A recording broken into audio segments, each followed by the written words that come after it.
hopefully people will want to talk about this show, and that is The Walking Dead. That show has been incredible, but at times it's been really nasty too. I mean, it's a fascinating show to watch, but then there's parts where they're tearing flesh off, and I know it's not real, but I like to actually eat my food and watch a good show like Eureka and Warehouse 13 and all these different shows, Battlestar Galactica, the new one, all these different kind of shows that I love, the X-Files. And when I eat my food, I have a very hard time while watching The Walking Dead. And I always forget about that. I get the food, I come in here and I start watching it, and then soon someone's chopping the head off or stabbing him in the head, and I'm going like, oh God, this is so nasty. I know it's not real, but it's good on keeping your weight down. Okay? But the show has been just fascinating, and people are really obsessed with this show. Like, a lot of people think that this could really happen, and I don't think it can happen at all. There's no way a dead thing is going to come back, and no, it's just never going to happen. You're never going to convince me that can happen. And you know what? I would shit a brick if it did, because personally, I'd be scared. I mean, when I watch that show, I'm going like, there's no way I could get any decent sleep. If you just happen to sleep in the wrong place and they somehow get in and you're in a deep sleep, you're in trouble. You see? You're in very bad trouble. I wouldn't want to be going around from house to house stealing stuff and food and trying to survive. It would suck. So no, it's not something for me. But a lot of people out there go like, yeah, I'd love to hunt zombies. No, I wouldn't. And I'm caught up with the show now. And the last episode was it just blew me away. I mean, they're trapped. They're trapped inside this place that was supposed to be haven, and I should have known that was, I don't know, I thought it was something good. I really did. All these different signs indicating, little did I know, I'm convinced that they're cannibals. They're going to eat them. They showed a pile of bones with flesh on it and stuff, and these symbols in this room. It's a really spooky thing. But also, when they were trying to escape, they were shooting next to them. They weren't shooting them. They were shooting next to them, trying to guide them into where they wanted them to go.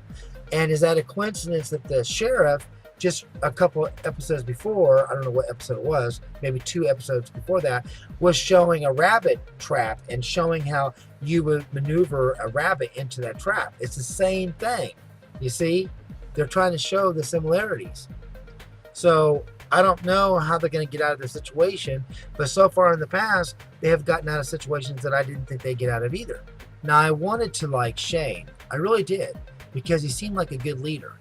But then you saw where he definitely wanted Rick's wife, and he left him with no choice but to be killed. And that's when you found out that if you die, you become a zombie without being bit the moment Shane died, because Carl shot him.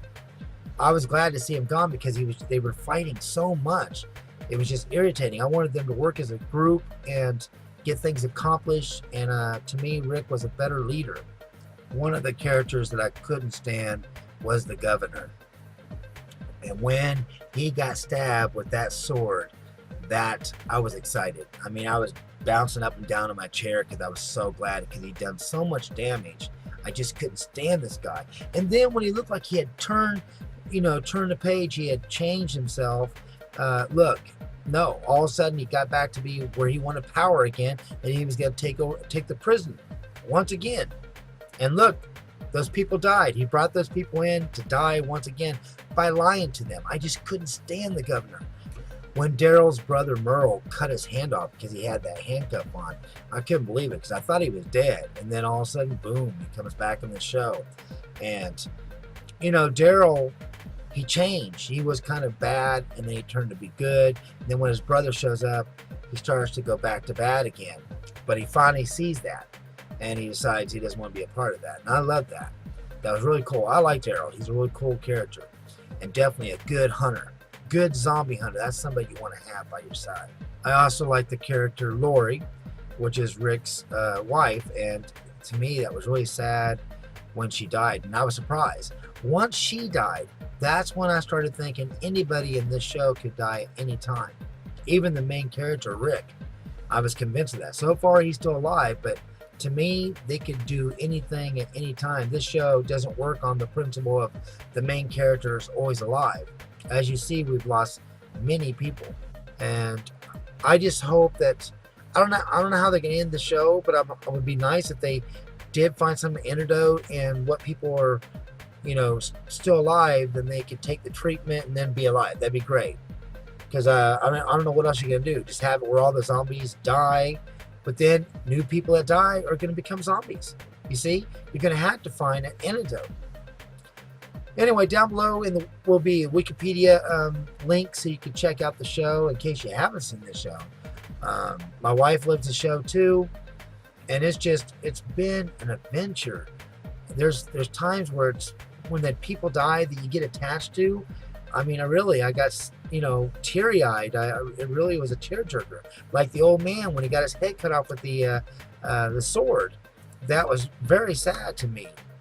So, anyway, you guys have a good one. Thank you for watching, and God bless.